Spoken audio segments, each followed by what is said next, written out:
जय श्री राधे। पूज्य श्री सद्गुरुदेव भगवान के चरणों में प्रणाम। भगवान नाम महिमा कल्याण पत्रिका से। एक बड़ा धनी सेठ था। उसके पास एक सीधा गरीब रहा करता था। एक दिन सेठ ने उसे अपना डंडा दिया। उस भोले हंसमुख ग्रामीण ने पूछा, सेठ जी इसका मैं क्या करूं? सेठ ने हंसते हंसते जवाब दिया कि इसे तू अपने पास रख। तुझसे बढ़कर कोई मूर्ख कभी मिले तो उसे दे देना, इसे अपने पास रखना। उसने कहा, बहुत ठीक। यों कहकर वह चला गया और उस डंडे को लिए गांव में फिरने लगा। सेठ जब मिलता तब उससे पूछता, क्यों, क्या तुझे अपने से बढ़कर कोई मूर्ख अभी नहीं मिला?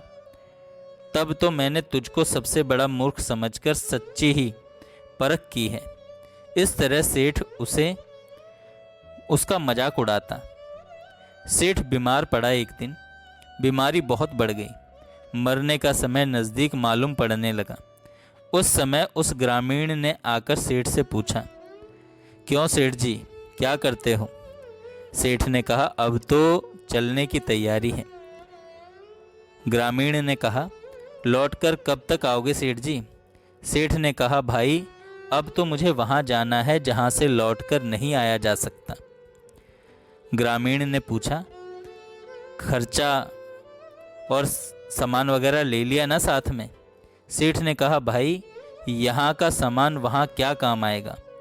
मैंने धन तो बहुत कमाया था, परंतु इस जगत से मिली हुई सारी चीज़ों को अंत में इसी में छोड़कर जाना पड़ता है।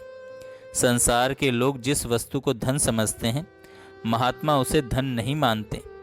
कबीर जी ने कहा है, कबीरा सब जग निर्धना, धनवंता नहीं कोय, धनवंता सो ही जानिए, जाके राम नाम धन होए।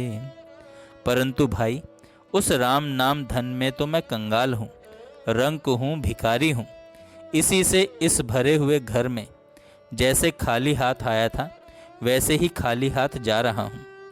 ग्रामीण ने कहा, तुम तो जाते हो, अब यह तुम्हारा डंडा किसे दूं? सेठ जी ने बोला, तुझसे कहा था ना कि जो तुझे अपने से अधिक मूर्ख दिखाई दे उसे ही दे देना, इसमें पूछना क्या है?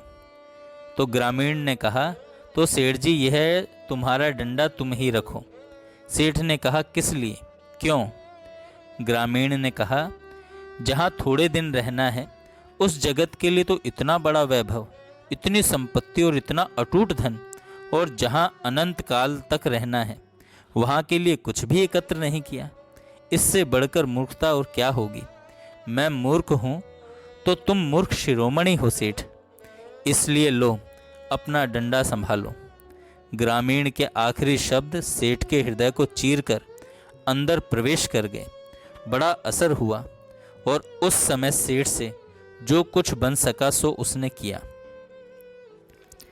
जो कुछ बन सका सो उसने किया।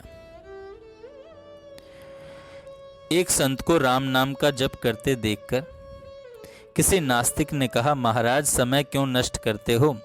राम नाम जप से क्या होगा? क्या लड्डू लड्डू और रोटी रोटी कहने से कभी पेट भरता है? संत ने कहा, आइंदा मुझे उपदेश करने की कभी तकलीफ नहीं उठाओगे तो तुम्हारा मुझ पर बड़ा उपकार होगा। अरे तुम्हारे लड्डू और तुम्हारी रोटी तो जड़ है, परंतु मेरा प्रभु तो चैतन्य स्वरूप और सर्वव्यापी है। मैं किसी को भी न सुनाकर यदि मन में उसका नाम जपता हूँ तो भी वह सुन लेता है। लड्डू और रोटी के साथ भगवान के नाम की तुलना कैसे हो सकती है? कैसे हो सकती है? जय श्री राधे। जय श्री राधे। पूज्य श्री